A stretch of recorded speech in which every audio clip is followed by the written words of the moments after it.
Salut les gars, dans cette nouvelle vidéo de la chaîne La Séduction pour les Zéros, je m'appelle Brice, c'est moi qui ai créé cette chaîne dans le but d'aider tous les gars à comprendre comment on peut faire pour rencontrer une femme, comment on peut faire pour générer une rencontre, que ce soit dans la vie de tous les jours ou ailleurs. D'ailleurs, il y a un truc qui m'a fait rigoler, c'est qu'il y a un mec qui m'a dit un truc très marrant où il disait qu'en fait ça devrait plutôt s'appeler la séduction zen ou la séduction détendue. Oui, parce que moi j'essaie de tout simplifier au maximum et ce que je vous simplifie, je le fais pour moi également.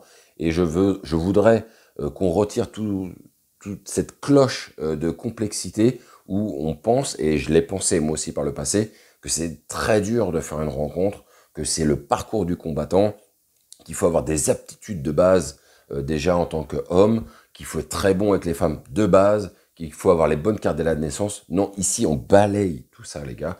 Ici c'est vraiment pour tous ceux qui pensent qu'ils n'ont rien, mais ils veulent obtenir les bonnes cartes et on va travailler ensemble justement pour vous aider à obtenir les bonnes cartes. Moi aussi, j'ai été timide, moi aussi, j'ai eu du mal avec les femmes. Aujourd'hui, c'est beaucoup plus simple. D'ailleurs, ça s'est matérialisé dans l'étude de cas que tu trouves également en description où j'explique comment j'ai fait une rencontre d'une fille dans un train jusqu'à coucher avec 7 jours après. Donc rien de glorieux, rien d'incroyable, c'est juste que c'est possible pour n'importe qui, dès l'instant qu'il travaille son game, et j'en parle assez souvent, il travaille sa Triforce, c'est important, il faut travailler la Triforce. Je vous rappelle que la Triforce, c'est la santé, les rencontres et l'argent. Si vous réunissez ce triangle vertueux, il ne vous arrivera rien. Vous deviendrez intouchable, vous deviendrez surpuissant, il ne vous arrivera rien. Bien évidemment, je n'ai pas réuni encore tous les aspects de la Triforce, j'y travaille comme vous les gars, et ce que je vous dis à vous, je l'applique aussi pour moi. Aujourd'hui, on va discuter de temps. Je vois bien que le temps est quelque chose d'assez... C'est non palpable, le temps. Est-ce qu'on a du temps? Est-ce qu'on a assez de temps? Est-ce qu'on peut consacrer du temps à faire une rencontre à quelqu'un? Et je vois des gens qui n'ont pas beaucoup de temps à consacrer, qui sont très occupés, des fois qui sont surchargés d'activités. Bref, on va discuter de tout ça, on va déblayer le tout, et je vais vous donner, moi, mes directives de ce que j'en pense, les erreurs que j'ai pu commettre, et aujourd'hui, comment moi, est-ce que je vois les choses. Donc, on se retrouve juste après notre petit jingle, tu connais.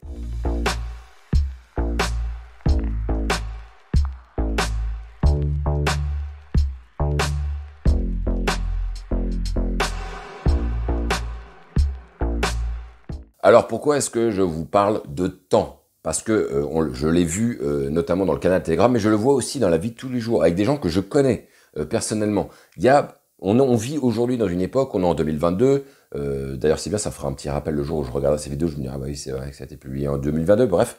Euh, je vois bien, il y a beaucoup de gens n'ont plus le temps de rien, mais quel que soit l'endroit en France, parce qu'on me sort régulièrement, oui, mais Paris, les gens, ils sont fous, c'est boum, boum, boum, ils ont le temps de rien, mais pour avoir été pas mal de fois ces dernières semaines dans le sud, c'est la même chose avec des gens qui habitent le sud, ah bah je te laisse, j'ai pas le temps, ah bah attends, alors là, faut que j'aille voir ça, faut que je retrouve les parents, enfin, les beaux-parents, j'ai le temps de rien, tu peux pas programmer quoi que ce soit, les gens sont blindés, ils ont leur agenda qui est blindé, en apparence d'ailleurs, et c'est ça qui me tue moi, c'est que en apparence, et du coup ça ne laisse plus la place à aucune sorte d'improvisation.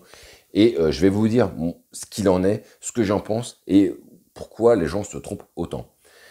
Moi, quand j'ai commencé la drague, évidemment, j'étais dans un processus de développement personnel, et bien évidemment, j'étais curieux de plein de choses, je suis toujours très curieux, mais j'étais prêt à blinder tout mon planning pour pouvoir justement pardonnez-moi les gars, les restes du merdier, pour pouvoir justement apprendre ces choses. Donc je me retrouvais faisant du basket, j'avais déjà l'entraînement le mardi, le jeudi, à un moment donné je me suis mis au théâtre, donc j'avais aussi le mercredi, le vendredi j'ai ma gosse, le samedi je sortais et il restait le dimanche. Concrètement, je vais vous dire la vérité les gars, quand on veut faire des rencontres avec une nana, où est-ce qu'il me reste un emplacement pour prendre un verre? Il me restait rien en fait. Il me restait plus aucun emplacement. Alors oui, je m'étais blindé le temps, et c'est sûr que n'importe qui me disait, viens on va se prendre un verre tes jours, je disais, ah bah non je peux pas, là j'ai basket, là je peux pas, là j'ai théâtre, là je peux pas, j'ai piscine, là je peux jamais en fait. Et en fait, quand on a le temps de rien, ben, je ne comprenais pas pourquoi, mais j'avais mon planning en fait qui avait du mal à s'éclaircir pour pouvoir proposer un rendez-vous décent à une fille. Et donc je me retrouve à force de blinder en fait le planning et de blinder ses activités régulières, fait que derrière, vous allez vous retrouver dans une autre difficulté puisque vous êtes déjà en train d'essayer d'apprendre à faire des rencontres. Mais si en plus par-dessus le marché, vous n'avez pas de temps à consacrer aux filles, c'est très compliqué. J'en veux pour preuve. Il y a un moment donné, avant même de faire le basket, le théâtre, je faisais que du basket. Donc j'avais le mardi et le jeudi en entraînement. Quand je proposais un verre, je disais, bah écoute, salut, c'était super, est-ce que tu serais dispo lundi ou mercredi pour aller prendre un drink? Et la nana me disait, ça m'arrivait je ne sais combien de fois ce genre de scénario, ah mais quel dommage, bah non, bah justement, mardi, jeudi, je peux pas. Par contre, lundi, mercredi, je peux pas, par contre, mardi ou jeudi, j'aurais pu. Et là, je suis dans l'impasse. Parce que j'ai expliqué que je pouvais pas ces jours-là, mais que je pouvais les autres. Et si la nana, elle me dit, bah non, en fait, c'est les autres que je peux, et je reviens en arrière en disant, bon bah ok, je vais m'arranger, c'est nul de faire ça. Soit vous tenez votre planning, soit vous le tenez pas. C'est la raison pour laquelle, à terme, j'ai compris à un moment donné qu'il fallait ouvrir le planning. Il fallait être moins occupé. Il y a des gens, ils ne respirent pas dans leur vie. Si vous ne respirez pas en termes de disponibilité, mais comment espérez-vous faire des rencontres? Je vous pose la question. Vous ne pouvez pas faire des rencontres décentes si votre planning, si votre occupation, elle est quasi complète et qu'il vous reste 1-2 jours par semaine. Si vous voulez faire des rencontres, il faut être prêt à être disponible. Aujourd'hui, je suis beaucoup plus disponible. Et quand je dis disponible, quand je vous dis des fois j'ai pas le temps, etc., c'est juste qu'il y a un moment donné, je vais pas me tuer à la tâche. J'ai besoin de temps pour moi. Toutes les rencontres, les dernières que j'ai faites, c'est parce que, en fait, j'avais le temps qui me permettait de le faire. Quand la nana du train me dit le lundi soir, ah, en fait, ma gosse n'est pas là, ça te dirait de passer, je fais, ouais, ok, je passe, je peux le faire.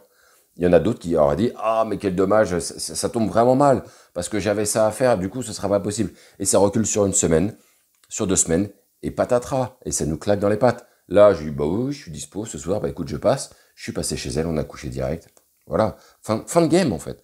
Et je vois trop de gars qui sont blindés. Et moi, je le vois même avec des amis. Il y a des gens, il faut que je réserve 2-3 semaines à l'avance si je veux les voir en repas, en dîner, le week-end ou même en semaine. Parce que ils ont toujours un truc à faire. Ah ben non, là j'ai un apéro là je dois voir un pote, là j'ai un anniversaire, là j'ai les beaux-parents, là j'ai ceci, là j'ai cela. Et en fait, tu te rends compte, ils sont jamais dispo en fait les gars.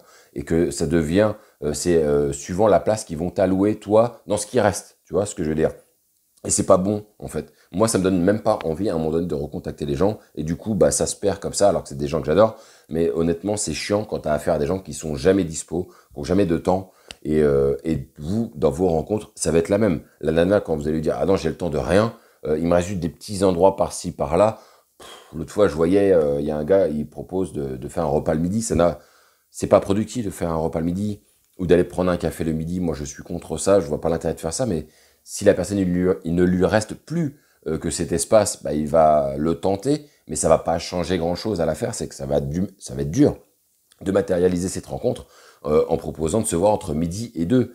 Ça, c'est bien, une fois que la relation est dans un mode un peu plus avancé, qu'il y a eu des choses, que vous avez embrassé la fille, il y a déjà une relation qui se met en route, vas-y viens, on se voit le midi, mais le midi, c'est pas fait, c'est pas, dédié à une situation plus propice au rapprochement, à la manière dont vous allez pouvoir justement tenter de l'embrasser. Le midi, non, là il y a tout le monde qui est en train de bosser, qui vient en costard dans le resto, en train de bouffer, à raconter des trucs de bureau ou je ne sais quoi. L'ambiance n'est pas propice. L'ambiance elle est beaucoup plus propice le soir, quand il fait nuit, et que tout le monde est détendu parce que là personne ne bosse et que tout le monde est là en train de prendre un verre autour de vous pour se détendre. Là il n'y a pas de détente, hein. Le midi, on sent que l'environnement il est un peu tendax. C'est dur de faire un truc vraiment qui amène des résultats. Vous voyez ce que je veux dire? Donc oui, les gars, va falloir apprendre à dégager du temps. Si vous avez trop d'activités, shootez les activités. Moi, personnellement, je n'ai plus maintenant que des activités que je peux me mettre en place moi-même sans obligation. Quand vous avez des obligations d'activité, et je l'ai connu par le passé avec le basket, c'est très bien, hein, faites des sports où vous avez des obligations, mais dites-vous que ça va vous ralentir dans le fait de pouvoir proposer des verres d'ananas, ça va vous mettre des bâtons dans les roues. Vous pouvez le faire, faut en prendre conscience. Moi maintenant, je n'ai plus tout ça, je peux faire mon sport moi-même, je fais mes trucs moi-même, je développe mes petits business qui fonctionnent pas moi-même, et j'y travaille quand je veux, comme je veux, à mon rythme. Et c'est ce qui me permet de pouvoir faire des drinks assez rapidement. C'est comme ça que j'ai pu retrouver, pour ceux qui ont entendu parler de cette histoire dans le canal Telegram, la fille, la réceptionniste de l'hôtel. Et voilà, c'était assez simple parce que bah, le temps, je le dégage. Et par contre, je vais pas me surcharger la tronche jusqu'à l'asphyxie, jusqu'à épuisement. Et j'espère, les gars, que vous comprendrez ce que je suis en train de vous dire et que vous appliquerez justement ces mécanismes en fonction, parce que si vous n'avez pas de temps, c'est difficile de pouvoir donner rendez-vous à une fille. Donc là, moi, la chose, elle est simple. Lorsque je donne un rendez-vous avec une fille, maintenant, je leur demande leur disponibilité dans la semaine. Et moi, je vois en fonction. Et si vraiment, ça peut m'arriver aussi d'avoir des rendez-vous avec d'autres personnes, pas forcément qu'avec des filles, mais d'avoir des choses à faire, dans ces cas-là, j'articule en fonction et je leur dis, bah là, je pourrais pas, essayons de voir là. Mais grosso modo, moi, mon planning, il est plutôt assez ouvert. La fille ne l'aura peut-être pas, elle aura peut-être quelques fenêtres de tir, mais mon planning, il est suffisamment ouvert pour dire, à ce jour-là, je pourrais. Tu vois. Et généralement, c'est quelque chose qui se fait assez facilement. Tu demandes à la nana combien de fois, quel jour la semaine prochaine elle est dispo. Normalement, elle devrait t'en donner entre 1 et 2. Et tu regardes et tu fais bien sûr évidemment le mec, attends de voir, je te dis ça dans 5 minutes. Ouais, ok, c'est bon. On peut se faire ça, c'est bon, ça va passer. Et du coup, ça donne pas l'impression que tu es en chien, que tu dis oui, oui, tout de suite j'y arrive, ouais, parfait, mercredi, nickel, on y va. Non, tu es là, tu dis ouais, ok, attends, je vais regarder, ouais, ok, ça peut se faire. Et du coup, ça montre bien que déjà, vous n'êtes pas en chien, mais déjà, votre rendez-vous l'est calé, en fait. Déjà, elle, c'est un espace-temps sur lequel elle est sûre qu'elle a proposé. Bien sûr que ça peut s'annuler au dernier moment, on connaît, ça arrive. Mais en tout cas, vous réduisez ces probabilités d'annulation. Et derrière, vous savez aussi que vous avez ce temps, il est dispo. Vous vous mettez dedans, vous cochez ce jour-là sur votre planning. Et il n'y a plus qu'à faire un beau verre, une belle rencontre. Et après, je vous laisse, vous voyez ce que je veux dire. Donc voilà les gars, ce que je voulais vous dire aujourd'hui sur le temps, la gestion du temps, le problème de la gestion du temps de beaucoup de personnes et comment on peut s'engouffrer, mais vraiment très très très loin dans ce que c'est, dans cette problématique du temps qu'on n'a pas. Donc voilà les gars, dites-moi ce que vous en pensez, mettez-moi un commentaire, dites-moi si vous êtes ok, pas ok, si vous êtes d'accord avec ça, si vous avez des exemples aussi, je serais très friand de ça. Et puis n'oublie pas de t'inscrire au canal Telegram. Bref, on se retrouve pour une prochaine vidéo et vive le game.